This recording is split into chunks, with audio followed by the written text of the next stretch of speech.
Vous écoutez Pop In, le podcast qui vous donne la pêche. Je suis Cécile Tauvel, cofondatrice de la conciergerie d'entreprise La Minuterie. Pendant cette semaine de la qualité de vie au travail, du 20 au 24 juin 2022, je vais publier un épisode par jour. J'ai convié 5 experts avec qui je vais aborder 5 thèmes différents. Le premier, bien manger. Le deuxième, s'échauffer le matin. Le troisième, bien dormir. Le quatrième, participer à un challenge sportif. Et enfin, le cinquième, découvrir les bienfaits des massages et de la réflexologie. Allez, c'est parti pour l'épisode du jour. Aujourd'hui, je reçois Maxime Debrème qui vit au Havre. Maxime est ostéopathe depuis 2013, plutôt orienté vers le sport. Et en 2019, Maxime a été formé aux gestes et postures en entreprise. Alors, Maxime, est-ce que tu pourrais me dire quels sont les échauffements que tu nous conseilles dès le matin pour avoir la pêche? Alors, bonjour à tous. Pour commencer, je dirais que tout dépend véritablement de l'activité que vous faites. En cours de consultation d'ostéopathie, je pose toujours la question de est-ce que vous êtes plutôt sédentaire ou plutôt nomade? Et évidemment, j'en profite pour demander le nombre de kilomètres que vous faites dans l'année, parce que vous pouvez être sédentaire dans une voiture, mais parcourir beaucoup de kilomètres. Donc moi, ce que je recommande pour avoir la pêche dès le matin, c'est de se lever au moins 10 minutes avant son réveil habituel.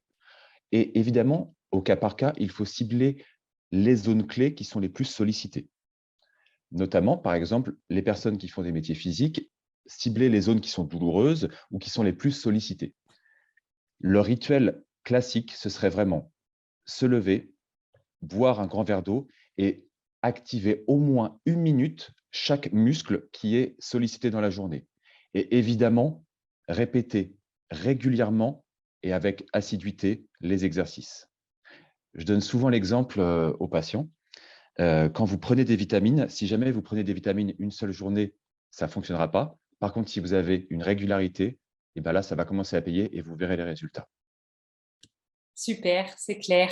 Est-ce que tu as des astuces pour avoir la pêche justement grâce à une bonne posture dans la journée? Alors oui, justement, il y a des éléments à savoir.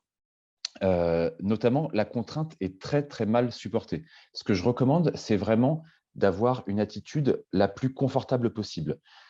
L'un des plus gros fléaux au niveau de la posture dans la journée, ce sont les jambes croisées, le dos voûté et la position qui va être prolongée.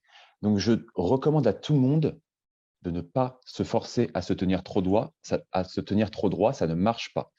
Il faut vraiment respecter le fait de se mettre dans le fond du siège, d'être relativement détendu et de se poser régulièrement la question: est-ce que mes muscles sont tendus? Est-ce que je suis un peu raide? Ou est-ce que non, ça va, je suis plutôt assez souple dans ma posture? Je conseille de se lever toutes les 20 à 30 minutes et de changer de position. Soit on travaille assis, soit on travaille debout si on a la chance d'avoir un bureau qui est potentiellement debout ou plutôt assis, où on change la position du bureau et on renouvelle le fait de changer un petit peu. Ensuite, le petit conseil que je donne, si vous avez des coups de téléphone à faire de temps en temps, n'hésitez pas à marcher pendant ces coups de téléphone pour faire circuler un petit peu le sang.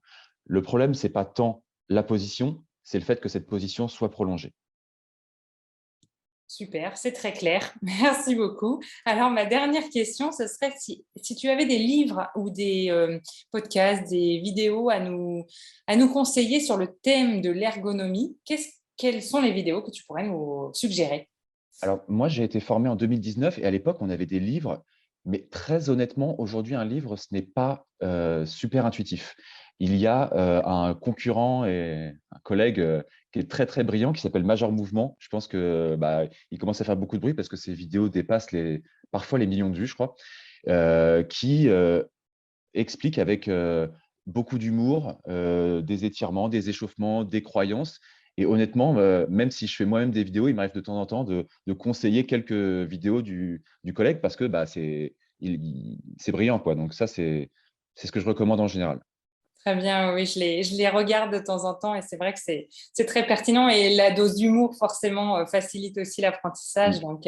Donc voilà, et moi en effet, je recommanderais aussi tes vidéos qu'on a la chance d'avoir sur notre chaîne YouTube et puis les nouvelles que tu là est en train de tourner et qui seront prêtes au moment de la diffusion de cet enregistrement. Donc merci beaucoup pour cette nouvelle session de vidéo sur les échauffements du matin puisque on avait déjà les étirements. Donc là, on aura les échauffements pour être vraiment en forme toute la journée. Eh bien, écoute, merci énormément, Maxime, pour toutes ces réponses. Et puis, à bientôt. Merci beaucoup. Au revoir. J'espère que cet épisode de podcast vous a plu. Si oui, abonnez-vous au podcast pour ne pas manquer les prochaines interviews. J'en profite aussi pour vous recommander un super magazine trimestriel sur la qualité de vie au travail. Il s'appelle People at Work. Et dans le numéro 5, il se peut que vous trouviez une page bien orangée à l'intérieur. Et oui, la minuterie a une page rien que pour elle. Un beau cadeau pour les 10 ans de notre entreprise. Je vous mets le lien vers le magazine dans la description de cet épisode. À bientôt sur Pop-In!